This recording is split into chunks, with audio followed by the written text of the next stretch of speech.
Again good morning बच्चों, कैसे हो?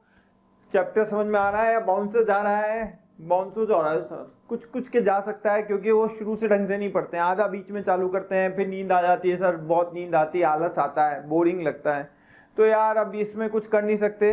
पढ़ाई जो है वो इम्पॉर्टेंट है, उसे सीरियसली लेके पढ़ेंगे तो बोरिंग नहीं लगेगा। क्वेश्चन करेंगे साथ के साथ तो बोरिंग नहीं लगेगा। पेन पेपर लेके लिखेंगे। बच्चे क्या करते हैं? स्नैपशॉट लेते हैं। इसीलिए मैं हिंदी पे बोर्ड में नहीं लिख रहा हूँ। बच्चे क्या करते हैं? स्नैपशॉट लेते हैं और स्क्रीनशॉट लेके और सेव करते जाते हैं, कॉपी में नहीं लिखते हैं। मेरा मानना है कॉपी में लिखना बड़ा जरूरी है। ठीक है, चलो अगला हमारे पास टॉपिक है। चैप्टर के 2 भाग हमने पढ़ लिए, चैप्टर का तीसरा भाग। तो पहले दूसरे भाग से इसका कोई ज्यादा कुछ लेना देना नहीं है। पहला भाग अलग था, उसमें हमने अलग अलग कहानी पढ़ी सेल के बारे में। उसके बाद हमने वैद्युत अपघट्य सेल पढ़ा है। वैद्युत अपघट्य सेल में हमने सारी कहानी पढ़ी, फैराडे लॉ और ये सब पढ़ा। उसके बाद अब तीसरी कहानी है कंडक्टेंस एंड कंडक्टिविटी,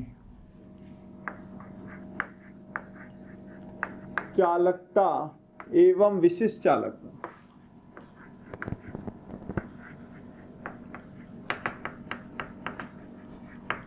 अब पहला क्वेश्चन तो बच्चों से मैं पूछ लेता हूं। अब यहाँ तो कोई है नहीं, कैमरे के सामने पूछ रहा हूं, क्या पता तुम बता पाओ, तो वहां से आवाज मेरे तक आ जाए तुम्हारी तो बड़ी बात है। तो हमारे पास सबसे पहले बात यह है कि अगर मैं मान लो मेरे पास कोई धातु है, धातु का अगर मान लो ये धातु है, सोने की धातु है, बड़ी महंगी हुई पड़ी है, ठीक है। अब अगर इस धातु का अगर मैंने तापमान बढ़ा दिया तो इसमें हमारे पास अवरोध बढ़ेगा या घटेगा? ठीक है, तो रेजिस्टेंस बढ़ेगा यानी अवरोध बढ़ेगा या घटेगा? घट जाएगा। क्यों? बढ़ जाएगा। क्यों?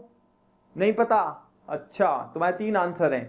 एक बच्चे ने बोला होगा बढ़ जाएगा, एक बच्चे ने बोला घट जाएगा और एक बच्चे ने बोला पता नहीं सर, कुछ नहीं पता। तो एक बात याद रखना, जब भी हम तापमान बढ़ाते हैं तो तापमान बढ़ाने पे जो कण है वो जिगजैग यानी इलेक्ट्रॉन जो है वो जिगजैग मोशन करने लगते हैं, रैंडम। एक इलेक्ट्रॉन इधर भाग रहा है, एक इलेक्ट्रॉन। अरे यार एक बात बताओ, मान लो ये है हमारे पास कोई भी धातु है, इसको हाथ लगाने पे करंट आ रहा है? नहीं आ रहा है। अगर मान लो मैं इसे सॉकेट में लगा दूं और एक तरफ धनात्मक एक तरफ ऋणात्मक कनेक्ट कर दूं वायर और हाथ लगाऊं तो बाल वाल सब खड़े हो जाएंगे, हाँ या ना? ऐसे ही होगा, ऐसे ही देखा है मूवीज में। तो हमारे पास अगर हमने इसमें चालकता दे दी तो क्या होता है? इलेक्ट्रॉन सारे एक दिशा में चलने लग जाते हैं। अभी इसमें इलेक्ट्रॉन जो है ना, इसमें इलेक्ट्रॉन चल रहे हैं, मुक्त अवस्था में इलेक्ट्रॉन है, पर एक इलेक्ट्रॉन भाई साहब जा रहे हैं उधर, एक इलेक्ट्रॉन भाई साहब इधर जा रहे, एक इधर जा रहे, एक इधर जा रहे, एक इधर जा रहे। तो नेट इस पे रिजल्टेंट कुल प्रभावी हमारे पास इलेक्ट्रॉन का जो डायरेक्शन है वो 0, ना इलेक्ट्रॉन की इधर डायरेक्शन आएगी ना इधर। पर जब इस पे पोटेंशियल डिफरेंस यानी विभवांतर लगा देंगे तो विभवांतर लगाने पे क्या होगा? इलेक्ट्रॉन की दिशा एक डायरेक्शन में हो जाएगी, इलेक्ट्रॉन एक दिशा में जाएगा। किस में जाएगा? इलेक्ट्रॉन एक दिशा में। अगर इलेक्ट्रॉन जाएगा तो हमें शॉक लगेगा। तो हमेशा याद रखना है कि हमारे पास चालकता और विशिष्ट चालकता जब भी हम पढ़ रहे हैं, यहां पे हम इलेक्ट्रॉन की बात नहीं कर रहे हैं, हम यहां पे धातु की बात नहीं कर रहे हैं, या इलेक्ट्रॉन हमारे पास जो है वो हमारे आवेश को मतलब हमारे करंट को इधर से उधर नहीं ले जा रहा है। ठीक है, तो हम किसकी बात कर रहे हैं? हम बात कर रहे हैं विलयन की। यानी अब हम कंसंट्रेट, जैसे हमारे पास ये था, ये हमारे पास पिक्चर है, हमने 2 रॉड रख दी है, पहली रॉड और दूसरी रॉड। जब ये 2 रॉड रख दी है और इन दोनों को जोड़ा, बाहर ऐसे जोड़ दो या बल्ब लगा दो, जैसी इच्छा है। ये हमने लवण सेतु बना दिया है। आवेशित देखो या फिर अनावेशित, मतलब हम बाहर से बिजली दे रहे हैं तो हम बाहर से इसे चार्ज कर रहे हैं। ठीक है, वो तो मैंने सब बता दिया, उस पर हम नहीं आ रहे। अब हम बात किसकी कर रहे हैं? हम यहाँ पे हमारे पास आवेशित कण हैं, उनकी बात कर रहे हैं। विलयन में जो आवेशित कण हैं उनकी बात कर रहे हैं। ऐसा बना दो डायग्राम, या तुम्हारी इच्छा हो तो ऐसा बना दो, इससे कोई फर्क नहीं पड़ रहा है कि सर एक ही विलयन में 2 रॉड लगा दो, कोई दिक्कत नहीं है। तो एक कोई कण है पोटेशियम आयन जो है वो हमारे पास कैथोड की तरफ, कैथोड ऋणात्मक है, नेगेटिव से जुड़ा, और ये हमने किया था, तो ये इधर जाएगा। तो इसकी स्पीड जो है, यानी किस दर से पोटेशियम जाएगा उसी दर से हमारे पास चालकता होगी। तो चालकता बेसिकली हम कहाँ देख रहे हैं, यहाँ विलियन में, विलियन के अंदर चालकता देख रहे हैं, और विलियन के बाहर से हमें कोई लेना देना नहीं। यहाँ के इलेक्ट्रॉन, इलेक्ट्रॉन कहाँ से कहाँ जा रहा है, रुक जाओ, ये नेगेटिव है, ये पॉजिटिव है, तो हमारे पास क्या हो रहा है, यहाँ से यहाँ पे हम नेगेटिव आवेश दे रहे हैं, नेगेटिव आवेश दे रहे हैं यानी इलेक्ट्रॉन सप्लाई कर रहे हैं, ये इलेक्ट्रॉन की दिशा है, ये इलेक्ट्रॉन की दिशा है, ठीक है, इससे इलेक्ट्रॉन खींच रहे हैं। तो हमारे पास क्या है, हम बाहर वाले कणों से हमें कोई लेना देना नहीं है, यानी हम इलेक्ट्रॉन की चालकता या हम वायर के बारे में बात नहीं कर रहे, वायर के बारे में हम फिजिक्स में बात करते हैं। अब हम किसके बारे में बात कर रहे हैं, चालकता कहाँ हम देख रहे हैं, विलियन में, यानी विलियन में जो हमारे पास चालकता होगी उस पे हम बात कर रहे हैं। किसके पे हम बात कर रहे हैं, विलियन में चालकता। अब विलियन में चालकता में सबसे पहले हमें कुछ पॉइंट्स हैं। तो पहली बात हमारे पास है कि तापमान बढ़ाने पे विलियन में चालकता बढ़ेगी या घटेगी। तो विलियन में आयनों का दर जो है, तापमान बढ़ाने पे आयनों की दर बढ़ जाएगी। तो आयन की दर बढ़ जाएगी तापमान बढ़ाने पे, तो तापमान बढ़ाने पे तेजी से आयन जाएंगे, ठीक है, तापमान बढ़ाने पे आयन तेजी से जाएंगे तो चालकता बढ़ जाएगी, याद रखना। तो लिखना नीचे, धात्विक पदार्थों में तापमान बढ़ाने पर, धात्विक पदार्थों में तापमान बढ़ाने पर चालकता घट जाती है, जबकि विलियन में तापमान बढ़ाने पर, विलियन में तापमान बढ़ाने पर चालकता बढ़ जाती है। तापमान बढ़ाने पे चालकता क्या हो गई, बढ़ गई। तो अब यहां पे हम लोग रेजिस्टेंस की बात नहीं करेंगे, हम चालकता की बात करेंगे, यानी अवरोध की बात नहीं करेंगे, पर हम फिर भी डेफिनेशन देख लेते हैं। तो टॉपिक डालना, कुछ महत्वपूर्ण बिंदु धीरे धीरे समझ में आ जाएगा, परेशान मत होना। बस इतना याद रखना कि धातुओं की जो है तापमान बढ़ाने पर चालकता घट जाएगी, जबकि विलियन में तापमान बढ़ाने पे चालकता यहां पे घटेगी, यहां विलियन में बढ़ जाएगी, ठीक है, विलियन में बढ़ जाती है, आपको याद रखना है। पहला पॉइंट लिखना,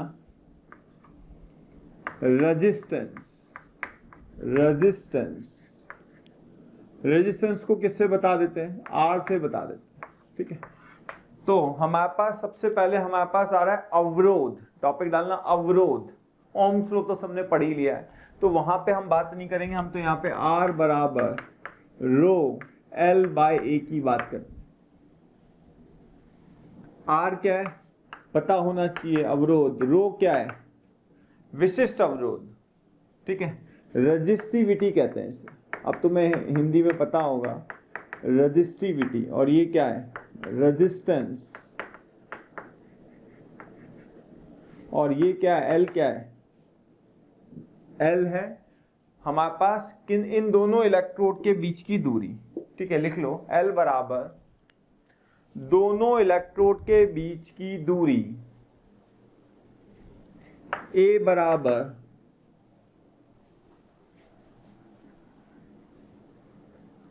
या अब इंग्लिश में तो इसे कहते हैं common area of cross section, common area of cross section. तो हम यहां पे लिख लेंगे किसमें, A के बारे में लिखना,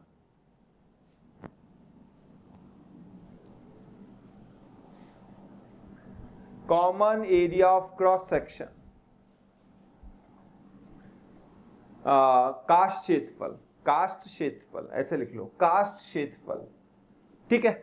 तो ये हमारे पास हो गया पहला फॉर्मूला, R बराबर रो L बाय, इसकी यूनिट मात्रक लिख लेते हैं, मात्रक, ये सब पढ़ा हुआ है, इसको जल्दी से निकाल देते हैं, रेजिस्टेंस सबने पढ़ा हुआ है, ये सब फिजिक्स में पढ़ रखा है, ठीक है। मात्रक हमारे पास क्या होगी, रेजिस्टेंस की ओम,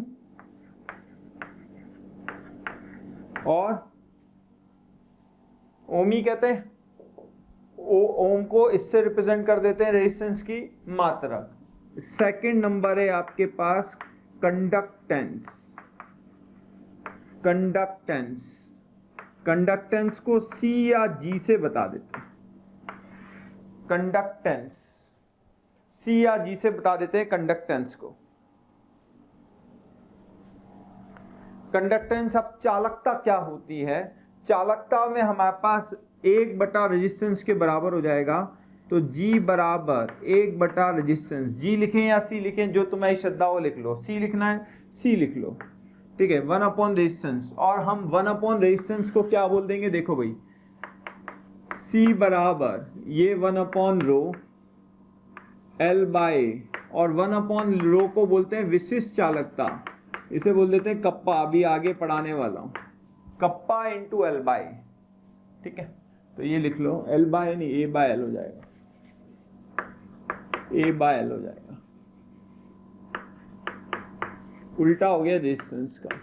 तो ये आपको याद रखना है, ये भी आपको याद रखना है। तो चालकता क्या होगी? चालकता हमारे पास अवरोध का उल्टा होगी, तो 1/अवरोध बराबर चालकता। तो हमारे पास C बराबर 1/रो A/L, इसको उल्टा कर दिया, ठीक है। 1/रो को बोलते हैं कप्पा, विशिष्ट चालकता, यहाँ लिख लेना कप्पा विशिष्ट चालकता, लिख लो। K बराबर विशिष्ट चालकता, लिख लिया। इसकी मात्रक, मात्रक बड़ी इंपॉर्टेंट है, इसके बाद हम K पे आते हैं। यूनिट ऑफ C यानी चालकता की मात्रक। तो चालकता की मात्रक क्या होगी? ध्यान से सुनना। 1/रेजिस्टेंस को क्या कहते हैं? 1/रेजिस्टेंस को ओम इनवर्स या मोह या साइमंस, ठीक है। साइमंस एस से रिप्रेजेंट कर देते हैं, ठीक है। तो हम ओम इनवर्स, मोह या साइमंस भी कहते हैं किसको? चालकता की मात्रक को। तो चालकता की मात्रक आपको ध्यान रखनी है, ठीक है। चालकता की मात्रक आपको ध्यान रखनी है। ओम इनवर्स हो गया, मोह हो गया या साइमंस हो गया, है ना। मात्रक बड़ी इंपॉर्टेंट है, ध्यान रखना। 1/रेजिस्टेंस हमारे पास चालकता है। कई बार हमारे पास विशिष्ट चालकता को भी चालकता क्वेश्चन दे देगा, तो मात्रक से पता लगेगा कि विशिष्ट चालकता है या चालकता है, इसलिए मात्रक इंपॉर्टेंट है। मात्रक पे स्टार लगा लेना, सितारे लगा लेना, ठीक है। याद रखना ये बात। Thank you very much for your love and affection. Daily हजारों बच्चे हमारे वीडियोस का लाभ उठा रहे हैं। आपसे मेरी रिक्वेस्ट है कि इस वीडियो डिस्क्रिप्शन में जो लिंक दिया हुआ है उसको प्लीज़ क्लिक करके रजिस्टर करें। एंड आपसे मेरी रिक्वेस्ट है, जो बच्चे हमारे डाउट सेशंस और हमारे स्टडी मटेरियल को यूज़ करना चाहते हैं वो प्लीज़ हमारा प्रीमियम कोर्स सब्सक्राइब करें। तो अब हमने क्या पढ़ लिया? चालकता पढ़ ली। अब हम बात करेंगे किसकी? विशिष्ट चालकता। कप्पा जैसे हमने लिखा था विशिष्ट चालकता, मूलर लिखा, विशिष्ट लिखना याद रखना, मूलर नहीं है, विशिष्ट चालकता, ठीक है। तो पॉइंट नंबर 3, विशिष्ट चालकता, स्पेसिफिक कंडक्टिविटी, इसे कप्पा से बताते हैं, ठीक है। विशिष्ट चालकता, ठीक है, मूलर नहीं है, मूलर अब पढ़ेंगे, है ना। विशिष्ट चालकता, तो चालकता हो गई। अब ये विशिष्ट चालकता हमें ध्यान, विशिष्ट चालकता क्या होगा?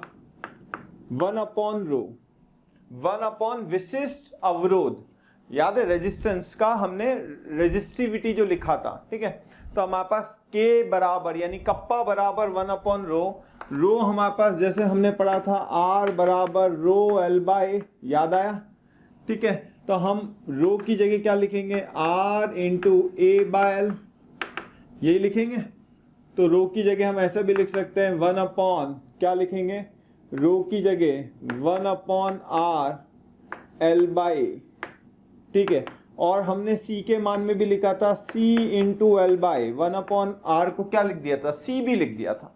तो हमारे पास C तो है चालकता, L क्या है? दोनों इलेक्ट्रोड के बीच की दूरी, A क्या है? हमारे पास कास्ट क्षेत्रफल या स्पेसिफिक हमारे पास जो है दोनों का common area of cross section. एक रॉड बड़ी है एक छोटी है तो कॉमन एरिया लेंगे, मैं अभी बता दूंगा उसको, हम इसको आगे देखते हैं। तो सबसे पहले हमने क्या देखा? कप्पा। कप्पा क्या होता है? 1/रो। रो क्या है?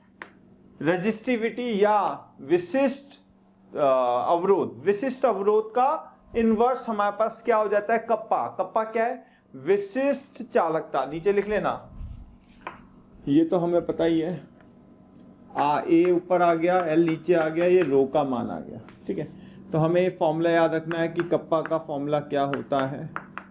तो कप्पा बराबर C into L by, kappa लिख लेना विशिष्ट चालकता, और मात्रक देख लेते हैं, अभी समझ में आएगा। देखो थोड़ा अजीब लगेगा कि क्या हो रहा है ना। हिंदी में मुझे वर्ड्स याद रखने पड़ते हैं, बड़ा कम, इंग्लिश में तो मुंह से निकल जाता है, इंग्लिश में बहुत इजी है, पर हिंदी में थोड़े से वर्ड्स कठिन है इसके।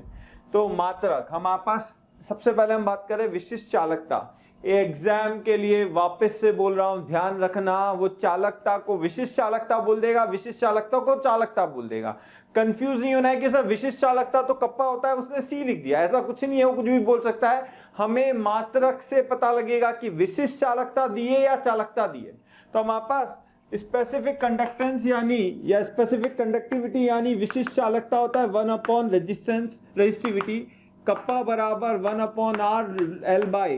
ठीक है, तो हमारे पास इसकी मात्रक क्या होगी, हमारे पास 1 अपॉन आर की मात्रक होती है साइमन्स। ठीक है, और एल की मात्रक है सेंटीमीटर, नीचे सेंटीमीटर स्क्वायर, तो साइमन्स पर सेंटीमीटर या साइमन्स सेंटीमीटर इनवर्स, यही मात्रक होती है। साइमन्स सेंटीमीटर की जगह साइमन्स मीटर इनवर्स, और कई बार ओम इनवर्स, मीटर इनवर्स या ओम इनवर्स सेंटीमीटर इनवर्स भी कहते हैं। मेनली मात्रक हमें याद रखनी है, हम कौन सी यूज करेंगे, साइमन्स सेंटीमीटर इनवर्स, ये हमारे पास मात्रक हो गई। कैसे आई मात्रक, वापस से सुनना, सी की मात्रक अभी अभी हमने देखी साइमन्स, एल अपॉन ए, एल की है सेंटीमीटर, ए की सेंटीमीटर स्क्वायर, तो सेंटीमीटर इनवर्स। तो ये हमारे पास मात्रक का ध्यान रखना है खास तौर पे। तो ये हमारे पास हो गई विशिष्ट चालकता। क्या हो गई, विशिष्ट चालकता, इसका आपको ध्यान रखना। Point number 4, cell constant. Cell constant, cell नियतांक एल बाय, सेल नियतांक क्या होता है, एल बाय। ध्यान से सुनना, हमारे पास एक बार जब सेल बना लिया, पहले तो मैं सेल बनाता हूं, हमने 2 इलेक्ट्रोड ली, एक मैं छोटी ले रहा हूं, एक बड़ी ले रहा हूं।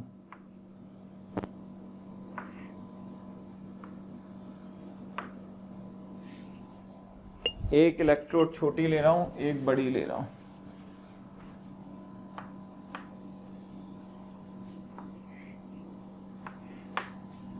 ठीक है, अब मुझसे कोई बोले कि एल बाय ए का मान क्या है। एल तो है दोनों के बीच की दूरी, यहां से यहां तक की दूरी एल, एल तो यहां से यहां तक की दूरी। ए क्या है, एरिया ऑफ क्रॉस सेक्शन, दोनों का कॉमन एरिया। इसका पूरा एरिया नहीं लेंगे, याद रखना, इसका केवल वो एरिया लेंगे जो इसमें कॉमन है। मींस केवल ये वाला एरिया ऑफ क्रॉस सेक्शन आएगा, ये कास्ट क्षेत्रफल आएगा जो दोनों में कॉमन है। ये बेकार है हमारे लिए, यानी ए क्या होगा, ये दिस इज ए, ये याद रखना। अगर हमारे पास सेल में एक इलेक्ट्रोड छोटी है एक बड़ी है, तो हम कौन सा क्षेत्रफल लेंगे, जो कॉमन है, दोनों में जो समान क्षेत्रफल है। मान ली एक छोटी इलेक्ट्रोड एक बड़ी इलेक्ट्रोड है, तो ये कॉमन वाला, ये बाकी बेकार है, हमें काम उससे मतलब नहीं है। और आयतन जो होगा वो इसके बीच का होगा। ठीक है, तो हमारे पास सेल कांस्टेंट क्या होता है, L by A. L by A बराबर कांस्टेंट होता है या सेल कांस्टेंट होता है, सेल नियतांक लिख लेना। एल बाय ए सेल नियतांक के बराबर होता है, क्योंकि एक बार सेल बना दिया तो फिर सब नियत मानते हैं, ए नियत और एल नियत, ये आपको याद रखना है। ठीक है, इसके बाद 5वां पॉइंट लिखना, मोलर चालकता, मोलर कंडक्टिविटी। मोलर चालकता को लैम्डा एम से बताते हैं, लैम्डा नीचे एम लिख दिया। ध्यान से सुनना, मोलर चालकता का जो मैं फॉर्मूला लिख रहा हूं वो सेंटीमीटर के हिसाब से लिख रहा हूं, मीटर के हिसाब से नहीं लिख रहा हूं। वापस से बोल रहा हूं, मोलर चालकता का मैं फॉर्मूला लिख रहा हूं, lambda M is equals to kappa into 1000 बटा एम। ये जो फॉर्मूला लिखा है इसमें मात्रक का ध्यान रखना। हमारे पास इसकी मात्रक क्या होती है, इसकी मात्रक साइमन्स पर सेंटीमीटर, और इसका सेंटीमीटर क्यूब आएगा, क्योंकि मोल पर सेंटीमीटर क्यूब लीटर है ना, लीटर को सेंटीमीटर क्यूब में जो भी है। मैं तुम्हें बस मात्रक याद दिला दूं, जो फॉर्मूला लिखा है उसकी मात्रक क्या होगी, साइमन्स सेंटीमीटर स्क्वायर प्रति मोल। अगर किसी ने सेंटीमीटर की जगह मीटर दिया है तो फॉर्मूले में फॉर्मूले में क्या हो जाएगा, लैम्डा m बराबर कप्पा अपॉन m इंटू 1000। यहां पे हमारे पास मात्रक क्या हो जाएगी, यूनिट यहां पे हो जाएगी साइमन्स मीटर स्क्वायर पर मोल। तो हम इस फॉर्मूले को याद नहीं रखेंगे, हम केवल इस फॉर्मूले को याद रखेंगे, ध्यान रखना। तो अब बात आती है सर है क्या ये, हमने फॉर्मूले पढ़ लिए पर ये है क्या, हमें बताओ मोलर चालकता क्या है या चालकता क्या है। तो चालकता तो मैंने बताया कि किसी भी विलयन में आयंस किस हिसाब से चल रहे हैं या कितना आवेश आयंस ले जा रहे हैं वो उसकी चालकता होगी। अब मोलर चालकता क्या होगी वो मैं समझा रहा हूं और विशिष्ट चालकता भी समझा रहा हूं। तो lambda m is equal to kappa into 1000 upon m। तो मात्रक क्या हो गई, साइमन सेंटीमीटर स्क्वायर पर मोल। मात्रक का खास तौर पे याद रखना, अगर मात्रक बदल दी तो यहाँ नीचे 1000 आ जाएगा, इसलिए इस फॉर्मूले को याद नहीं रखेंगे। हम हमेशा मात्रक क्या लेंगे, सेंटीमीटर में लेंगे। अगर मीटर में क्वेश्चन में दिया है तो पहले सेंटीमीटर में बदलना याद रखना, तब हम क्वेश्चन को सही कर पाएंगे। बात आती है समझने की, बच्चों को समझ में नहीं आता क्या हो रहा है सब। सबसे पहले हमारे पास एक पढ़ा हमने चालकता, एक पढ़ा हमने विशिष्ट चालकता, एक हमने पढ़ लिया मोलर चालकता। अब बच्चे कहते हैं सर है क्या, सुनना ध्यान से सुनना। हमारे पास एक विलयन है, ये बॉक्स ले लेते हैं, मेरा चौक का बॉक्स है, ठीक है। तो हमारे पास क्या है, एक विलयन है, ध्यान से सुनना। इस विलयन की चालकता को हमने C बोल दिया, ये कितना अलाउ करेगा सब्सटेंस को, ठीक है। अब मान लो इस डिब्बे की लंबाई, चौड़ाई और ऊंचाई 1-1 सेंटीमीटर है। हालांकि दिख नहीं रही है, बहुत ज्यादा दिख रहा है 1 सेंटीमीटर से, पर मान लो 1 सेंटीमीटर चौड़ाई है, 1 सेंटीमीटर ऊंचाई है और 1 सेंटीमीटर गहराई है। तो हमारे पास 1 सेंटीमीटर क्यूब का मान लो बर्तन है, ये बर्तन है, ये बर्तन हमारे पास कितना है, 1 सेंटीमीटर क्यूब का बर्तन है, ठीक है। इसके अंदर विलयन भरा है, 1 सेंटीमीटर क्यूब का बर्तन, मतलब ये 1 सेंटीमीटर, ये भी 1 सेंटीमीटर और ऊंचाई भी 1 सेंटीमीटर, ऊंचाई चौड़ाई, और तो 1 सेंटीमीटर क्यूब हमारे पास आयतन हो गया। यानी अब हमारे पास देखना कप्पा का मान क्या था, कप्पा बराबर हमने क्या लिखा था, सुनना, R बराबर रो L बाय होता है, 1 अपॉन C हो जाता है और ये 1 अपॉन कप्पा हो जाता है इंटू L बाय, कप्पा इधर आएगा, C इधर आएगा, C इंटू L बाय। यानी अगर हमारे पास कोई ऐसा सेल हो जिसमें दोनों इलेक्ट्रोड के बीच की दूरी 1 सेंटीमीटर हो, यहां लिखता हूं 1 सेंटीमीटर, और दोनों का कास्ट क्षेत्रफल यानी कॉमन एरिया, समान एरिया दोनों का या समान क्षेत्रफल दोनों का जो है वो कितना हो, 1 सेंटीमीटर स्क्वायर हो, तो हमारे पास कप्पा किसके बराबर हो जाता है, C के बराबर। यानी विशिष्ट चालकता चालकते के। प्यारे बच्चों, हमें रोज रिक्वेस्ट आ रही है कि सर इस टॉपिक को प्लीज डिस्क्राइब करें, इस टॉपिक पे प्लीज वापस से वीडियो लेक्चर दें। तो मेरी रिक्वेस्ट है कि हमारा जो यूट्यूब चैनल है, मोशन का जो यूट्यूब चैनल है, उसको जाके प्लीज आप सब्सक्राइब करें, साथ में जो वहां बेल बटन दिया हुआ है उसको हिट कर दें। ऐसा इसलिए कह रहा हूं क्योंकि ऑलरेडी वहां पे बहुत सारे वीडियोस जो हैं ऑलरेडी अपलोडेड हैं, कहीं आपसे कोई वीडियो मिस ना हो जाए, तो आप बेल बटन पे प्लीज हिट करें। बराबर कब होगी समझना भाई, बहुत ध्यान से समझना। अगर ये समझ में आ गया तो सब समझ में आ जाएगा, कोई दिक्कत की बात नहीं होगी। चालकता जो है एक रॉ टर्म है, चालकता किसी के लिए भी बोल सकते हैं, एक टंकी भर के पानी ले लो, इतना पानी ले लो, इतना पानी ले लो, चालकता कितने के लिए भी बोल सकते हैं, याद रखना। पर बात आती है विशिष्ट चालकता। विशिष्ट चालकता किसके लिए होती है, 1 सेंटीमीटर क्यूब विलयन के लिए होती है। 1 सेंटीमीटर क्यूब विलयन की चालकता को विशिष्ट चालकता कहते हैं। कैसे, ये भी 1 सेंटीमीटर, ये भी 1 सेंटीमीटर स्क्वायर, तो 1 सेंटीमीटर क्यूब विलयन जो हमने लिया उसकी चालकता किसके बराबर हो जाएगी, विशिष्ट चालकता के बराबर। यानी हमारे पास विशिष्ट चालकता के बराबर कब है, जब ये 1 है और ये 1 है। यानी एक ऐसा डिब्बा लिया जिसका आयतन नियत है। क्या लिया, आयतन नियत है, डिब्बे को मैंने ले लिया, आयतन बदल नहीं सकते, आयतन फिक्स है। अब अगर मैं इसमें और पानी मिला दूंगा, ध्यान से सुनना, बहुत इंपॉर्टेंट है, वापस से सुनना। मान लो मेरे पास कोई कंटेनर है, ये इसका बॉक्स ले लेता हूं, इसमें से पानी भरा हुआ है, इसमें पानी मिलाया, जैसे जैसे मैं इसमें पानी मिलाता जा रहा हूं ये बह के पानी नीचे गिरता जा रहा है, पानी जो है, जैसे जैसे मैं इसमें पानी मिलाता जा रहा हूं, पानी बह के नीचे गिरता जा रहा है, तो हमारे पास इसके अंदर उपस्थित आयनों की संख्या कम होती जा रही। ढुल गए ना नीचे। यार एक बात बताओ, सीधी सी बात बताओ, 1 चम्मच इसमें शक्कर डाल दी, अब पानी को घोल दिया, या नमक डाल दिया, NaCl डाल दिया, 1 चम्मच नमक डाल दिया और घोल दिया। अब जैसे ही और पानी मिलाया, शुद्ध पानी और मिलाया, तो इसमें से कुछ नमक का पानी बह के बाहर गिरता जाएगा जैसे जैसे और पानी गिरता जाएगा, हाँ या ना?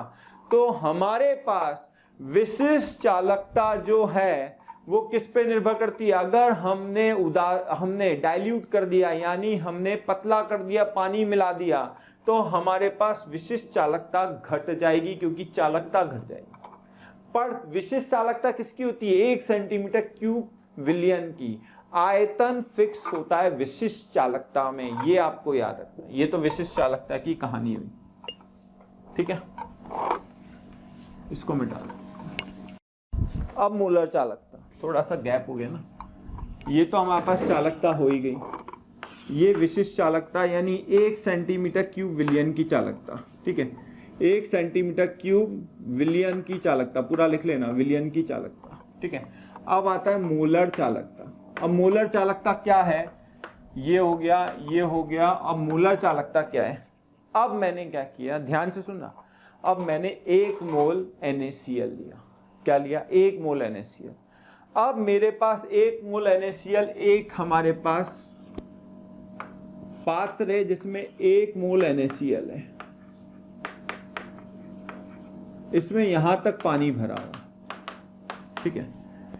अब हमारे पास 1 मोल पदार्थ की चालकता को मोलर चालकता कहते हैं। लिख लो यहां पे, 1 मोल पदार्थ की चालकता को मोलर चालकता कहते हैं। अब ध्यान से सुनना, इसमें और पानी मिला दिया और जल मिला दिया, अब इसका लेवल यानी इसका आयतन बढ़ जाएगा, इसका आयतन बढ़ जाएगा, पर अभी भी पदार्थ कितना है? 1 मोल। अभी भी पदार्थ 1 मोल है, यहां पे भी 1 मोल है और यहां पे भी 1 मोल NaCl है, यानी 1 मोल विलियन की चालकता को हम क्या कहेंगे? मोलर चालकता। ये तो हमारे पास 1 मोल NaCl था, इसमें पानी और मिला दिया तो 1 मोल है अभी भी। अब अगर मैंने और पानी मिला दिया तो मोलर चालकता नहीं होगी, क्योंकि कुछ पानी, कुछ NaCl बाहर आ जाएगा। तो NaCl बाहर नहीं आना चाहिए। यहां आयतन फिक्स था, यहां आयतन फिक्स नहीं होना चाहिए। तो मोलर चालकता में हमारे पास आयन फिक्स है। 1 मोल पदार्थ की चालकता, 1 मोल पदार्थ। अब तुमसे क्वेश्चन पूछ लिया, क्वेश्चन पहले तो समझ में आया नहीं आया देख लो अच्छे से, वापस से समझा देता हूं एक बार और। चालकता तो एक शब्द है कि किसी की भी चालकता बोल दी, ठीक है यार, हमने किसी भी पदार्थ की चालकता बोल दी, हमारे पास वो फिक्स है। पर विशिष्ट चालकता क्या हुई? 1 सेंटीमीटर क्यूब विलियन की चालकता, यानी विलियन पतला हो, गाढ़ा हो, आधा मोल हो, पौन मोल हो, 2.5 मोल हो, 3.5 मोल हो, 1 सेंटीमीटर क्यूब में 0.001 मोल हो, उससे कोई लेना देना नहीं है, आयतन फिक्स है। यानी 1 सेंटीमीटर क्यूब आयतन की चालकता को हमने कौन सा चालकता बोल दिया? विशिष्ट चालकता। पर हमारे पास मोलर चालकता क्या है? मोलर चालकता 1 मोल पदार्थ हमने लिया, 1 मोल पदार्थ में हमने क्या 1 मोल NaCl डाल दिया, उसमें और पानी डालेंगे तो अभी भी 1 मोल रहेगा। पानी मिलाने पे अभी भी क्या रहेगा? 1 मोल रहेगा। क्या ये 1 मोल है, पहले भी 1 मोल, बाद में भी 1 मोल। 1 मोल पदार्थ की चालकता को क्या कहते हैं? मोलर चालकता। यानी मोल फिक्स है, आयतन बढ़ा भी सकते हैं, कम भी कर सकते हैं। मान लो इसका आयतन 0.5 लीटर है, मान लो इसका आयतन 0.8 लीटर है, तो आयतन से कोई लेना देना नहीं है, पदार्थ 1 मोल होना चाहिए। अब क्वेश्चन आता है कि हमारे पास हमने अगर एक कोई मोलर चालकता किसी सब्सटेंस की दे रखी X, ये है हमारे पास, ये हमारे पास विलियन है, इसकी चालकता क्या है? X। अब इसमें पानी मिला दिया, क्वेश्चन लिख लो नीचे, ऐसे समझो, किसी विलियन की मोलर चालकता यदि X है, किसी विलियन, नीचे क्वेश्चन लिख लो भाई, किसी विलियन की यदि मोलर चालकता X है तो उसमें और जल मिलाने के बाद तो उसमें और जल मिलाने के बाद उसकी मोलर चालकता ए ऑप्शन बढ़ जाएगी, बी ऑप्शन घट जाएगी, सी ऑप्शन समान रहेगी, डी ऑप्शन कुछ नहीं कह सकते। तो हमारे पास बहुत सारे बच्चों का आंसर आएगा कुछ नहीं कह सकते, क्योंकि सब मोह माया है सर, सब मोह माया है, कुछ समझ में नहीं आया। एक बात सुनना, 1 मोल पदार्थ है इसके अंदर, चौक रखी है, 1 मोल पदार्थ है, अब पूरा नहीं भरा हुआ है और पानी डाल दिया, 1 बूंद डालूं 10 बूंद डालूं, अब मेरे पास क्या होगा, जब इसमें पानी डालूंगा तो आयंस दूर दूर हो जाएंगे। अभी क्या है, पतला कर दिया जैसे ही, तो आयंस दूर दूर हो जाएंगे। अभी भी 1 मोल है, बाद में भी 1 मोल है, मोलर चालकता बोल दिया मतलब 1 मोल ही होगा। आप चाह के भी पदार्थ के मोल कम नहीं कर सकते, पदार्थ के मोल तो 1 मोल ही रहेंगे। अब आपने इसमें पानी मिला दिया, पानी मिलाने के बाद आयतन बढ़ गया, आयन दूर दूर हो गए, तो चालकता, मोलर चालकता पानी मिलाने के बाद, यानी इसकी मोलर चालकता जो है, इसकी मोलर चालकता 0.5 लीटर वाले विलयन की मोलर चालकता से 0.8 लीटर वाले विलयन की मोलर चालकता बढ़ जाएगी। आयन दूर दूर होंगे, आसानी से प्रवाह कर सकेंगे, एक आयन दूसरे के आयन के मूवमेंट में, प्रवाह में टांग नहीं अड़ाएगा। यार एक बात बताओ, बहुत भीड़ है, कुंभ का मेला है, अब कुंभ के मेले में यहां से वहां जाना है, बहुत परेशानी आएगी, भीड़ बहुत सारी है। तो यहाँ पे हमारे पास क्या आयतन कम है, सिकुड़े हुए हैं, सब आयन पास पास हैं, अभी भी 1 मोल है। अब मान लो वही कुंभ का मेला जो है करीब करीब मान के चलो 500 किलोमीटर के एरिया में, तो लोग दूर दूर हैं, तो लोग दूर दूर होने की वजह से आराम से लोग चल सकते हैं, यानी मोलर चालकता बढ़ जाएगी। समझ में आया? अब क्वेश्चन लिखना अगला, इस क्वेश्चन का आंसर ये है, ठीक है। किसकी ज्यादा होगी? बाद वाले की, लिख लेना, बाद वाले की। पानी मिलाने के बाद आयंस लिख लो, जल मिलाने के बाद आयंस दूर दूर हो जाएंगे, इस वजह से मोलर चालकता बढ़ जाएगी। आयंस दूर दूर हो जाएंगे, इस वजह से मोलर चालकता बढ़ जाएगी। अब यहां पे विशिष्ट चालकता का क्वेश्चन, किसी विलयन की विशिष्ट चालकता x है, क्वेश्चन है, किसी विलयन की विशिष्ट चालकता x है, यदि उसमें पानी मिला दिया जाए तो विशिष्ट चालकता बढ़ेगी या घटेगी? यदि उसमें जल मिला दिया जाए तो विशिष्ट चालकता ए ऑप्शन बढ़ेगी, बी ऑप्शन घटेगी, सी ऑप्शन कुछ नहीं होगा, डी ऑप्शन कह नहीं सकते। तो आप जैसे ही पानी मिलाओगे, देखो विशिष्ट चालकता में क्या 1 सेंटीमीटर क्यूब पानी फिक्स है, यानी पानी पूरा 1 सेंटीमीटर क्यूब पहले से फिक्स है। अब और पानी मिला दिया, पूरा भरा हुआ है, यहाँ पे पदार्थ के मोल फिक्स थे, यहाँ पे क्या फिक्स है? आयतन। अब पदार्थ के मोल कम ज्यादा हो सकते हैं, तो पानी है, इसमें और पानी मिला दिया तो कुछ आयंस गिर जाएंगे, आयंस कम हो जाएंगे, आयंस कम हो जाएंगे तो चालकता क्या हो जाएगी? घट जाएगी। तो यहाँ पे आंसर क्या आएगा? घट जाएगी। तो पानी मिलाने पर कुछ कण, लिख लो सॉल्यूशन में, लिख लो, जल मिलाने पर, तनु करने पर कुछ आयंस 1 सेंटीमीटर क्यूब विलयन से बाहर निकल जाएंगे। तनु करने पर कुछ आयंस 1 सेंटीमीटर क्यूब विलयन से बाहर निकल जाएंगे, इस वजह से विशिष्ट चालकता घट जाएगी, इस वजह से विशिष्ट चालकता घट जाएगी। ठीक है, तो यहां पे हमारे पास क्या है? पानी तनु करने पे यहां पे घट रही है, यहां बढ़ रही है। ये इंपॉर्टेंट है बच्चों को, ये सूझ नहीं पड़ती, समझ में नहीं आता, बड़ा इंपॉर्टेंट बताया मैंने, ध्यान रखना, दिस इज वेरी इंपॉर्टेंट। जो मैंने टॉपिक बताया बहुत इंपॉर्टेंट है। ठीक है, अब मोलर चालकता के बाद तुल्यांकी चालकता। प्यारे बच्चों, अगर आपको हमारे वीडियोस पसंद आ रहे हैं तो प्लीज़ उन्हें लाइक और शेयर करें, ताकि ज़रूरतमंद दूसरे जो स्टूडेंट्स हैं जो हमारे वीडियोस नहीं देख पा रहे हैं, उनको भी वो वीडियोस देखने का मौका मिले। So I request you to like and share our videos. Also हम बहुत मोटिवेटेड फील कर रहे हैं, whole motion team is feeling very motivated. आप सभी लोगों का प्यार और अफेक्शन जो है उसकी वजह से we are feeling very pleased. Point number जो भी है देख लेना। पहला क्या था? रेजिस्टेंस, दूसरा था कंडक्टेंस, तीसरा था स्पेसिफिक कंडक्टेंस, चौथा था रेजिस्टेंस, कंडक्टेंस, स्पेसिफिक कंडक्टेंस, फिर ये चौथा, ये पांचवा है, छठा है, छठा सेल कांस्टेंट भी था, तो ये आ जाएगा इक्विवेलेंट कंडक्टेंस।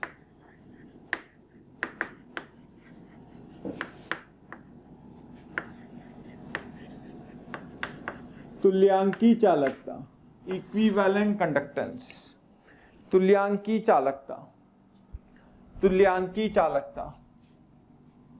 तो तुल्यांकी चालकता का फॉर्मूला हम क्या लिख देंगे, लैम्डा तुल्यांक बराबर कप्पा कटप्पा इंटू 1000 बटे नॉर्मलता, एन नॉर्मलता है, लिख लेना, एन नॉर्मेलिटी है। पहले हमने मोलरता लिखी थी, यहाँ नॉर्मलता, ठीक है। तो इसकी मात्रक क्या हो जाएगी, इसकी यूनिट हमारे पास हो जाएगी, यूनिट हो जाएगी साइमन सेंटीमीटर स्क्वायर पर इक्विवेलेंस, पर तुल्यांक, तुम हिंदी में लिखना इक्विवेलेंस। तो लैम्डा तुल्यांक बराबर कटप्पा इंटू 1000 अपॉन एम एन, तो यहां लिखना साइमन सेंटीमीटर स्क्वायर प्रति तुल्यांक, साइमन सेंटीमीटर स्क्वायर प्रति तुल्यांक, मात्रक लिख लेना। तो ये आपको ध्यान रखना है फॉर्मूला। अब दोनों में संबंध निकालते हैं, मोलर चालकता और तुल्यांकी चालकता में, अलग से कर देते हैं रफ में, ठीक है, लिखना मत इसे। लैम्डा इक्विवेलेंस हमारे पास क्या है, कटप्पा इंटू 1000 बटा एन, और लैम्डा एम कितना है, कटप्पा इंटू 1000 बटे मोलरता, ये कट जाएगा, सॉरी एन नहीं कटेगा, ये कट जाएगा, ठीक है। अब ध्यान से सुनना, मोलरता इंटू एन गुणांक इंटू आयतन बराबर नॉर्मलता इंटू आयतन, तुल्यांक का फॉर्मूला आज ही बताया, ठीक है।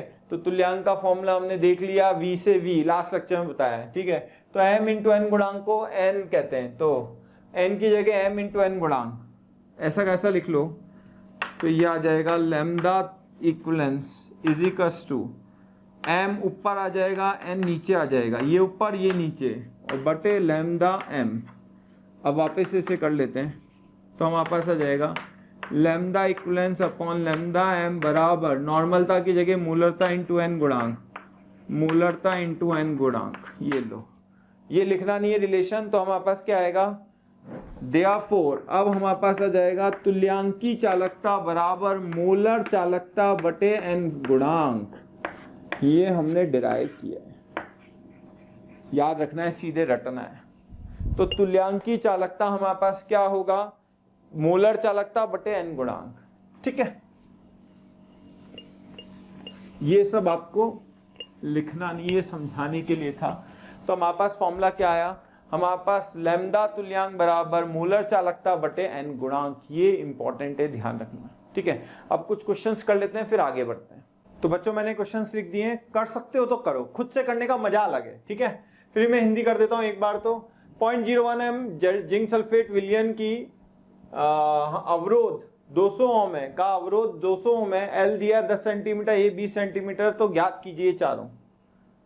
क्वेश्चन नंबर 2, 0.1 एम K2CrSO4 विलयन का अवरोध जो है R जो है 200 ओम दिया है, एंड कंडक्टिविटी यानी एंड चालकता 4 × 10⁻⁻⁴ साइमन सेंटीमीटर इनवर्स दी है। यदि इसी सेल को 0.202 एम Al2SO4 होल थ्राइस से भर दिया जाए, जिसका अवरोध 300 ओम है, तो उसकी इस नए सेल की या इस नए विलयन की तुल्यांकी चालकता ज्ञात कीजिए। और तीसरा तो दिख रहा है, अब इसे हिंदी करने की जरूरत नहीं है, ठीक है। तो क्वेश्चन नंबर 1 आपने कर ही लिया होगा, वीडियो पॉज करो, करके देखो, नहीं किया है तो 0.01 एम जिंक सल्फेट का रेजिस्टेंस जो है 200 ओम है, तो C बराबर 1/R होता है, C बराबर 1/R, 1/200, पहला आंसर आया साइमन्स या ओम इनवर्स। दूसरा, अब हमसे क्या पूछा है, कप्पा।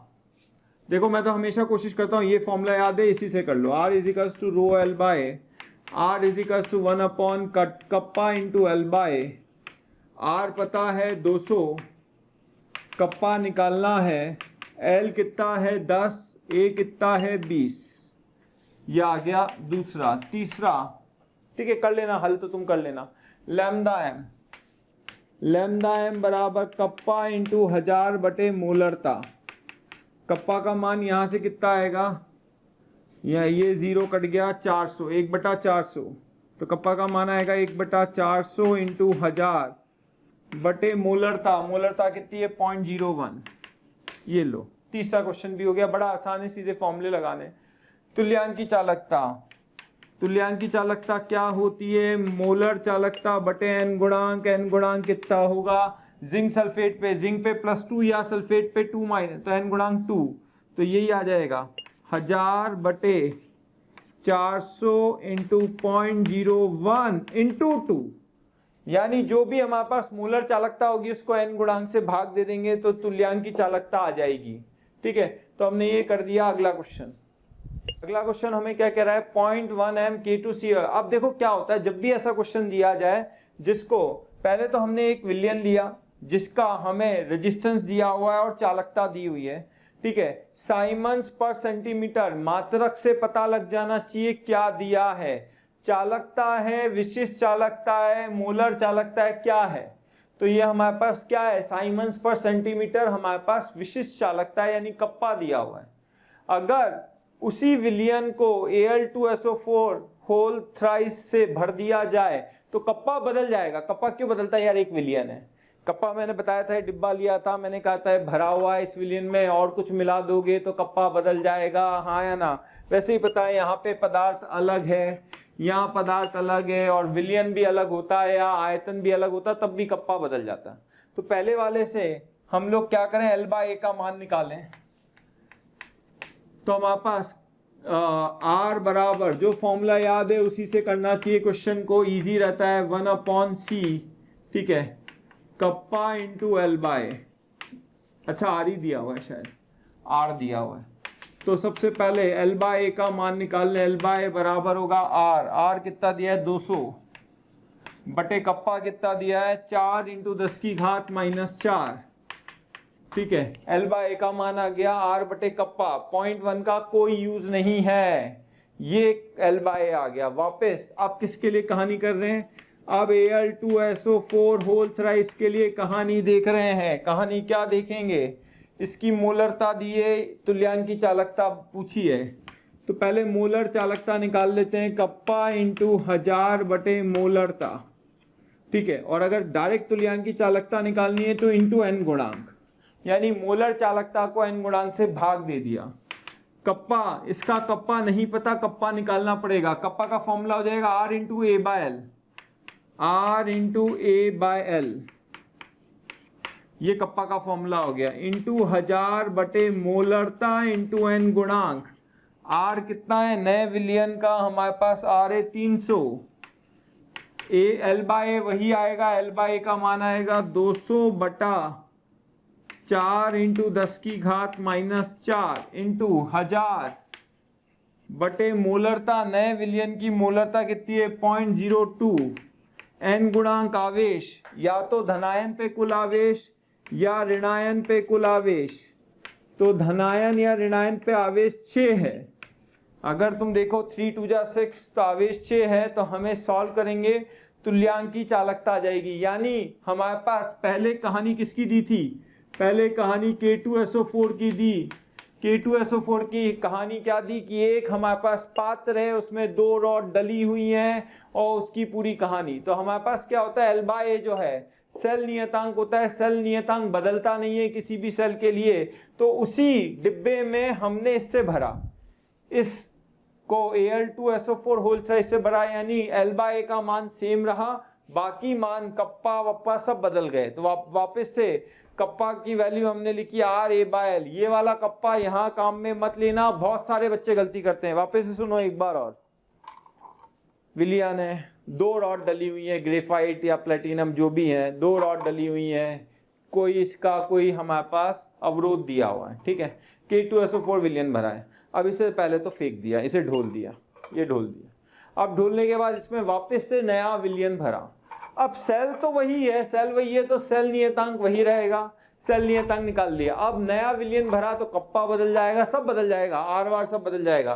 तो नया आर दे दिया, कप्पा नहीं दिया, कप्पा का फॉर्मूला लगा दिया R into A by L, ठीक है। और हमारे पास क्या दिया हुआ था, मोलरता दी हुई थी, एन गुणांक हमने निकाल लिया। इस तरह से हमारे पास तुल्यांकी चालकता आ गई, किसकी, नए विलियन की। ये बात ध्यान रखना। अगली कहानी यही कर देता हूं मैं सीधे सीधे। हमारे पास क्या है, तुल्यांकी चालकता क्या होती है, मोलर चालकता बटे एन गुणांक। तो मोलर चालकता एन गुणांक 3, 100/3 पहले का आंसर। दूसरे का आंसर कितना आएगा, इसका एन गुणांक अभी अभी निकाला 6 आएगा, तो 200/6। तीसरे वाले का उत्तर क्या आएगा, एन गुणांक 2 है, यानी 300/2। तो इस तरह से अगर मुझे एन गुणांक पता होता है और मोलर चालकता पता होती है तो तुल्यांकी चालकता निकाल लेते हैं। फॉर्मूला मैंने अभी अभी बताया, ठीक है, क्लियर हो गया। डियर स्टूडेंट्स, जो आप वीडियोस देख रहे हैं, अगर उनके डिटेल्ड वीडियो आपको चाहिए या पूरा कोर्स आपको चाहिए तो please call our toll free number 180021217999। I am repeating it again, 180021217999। Thank you.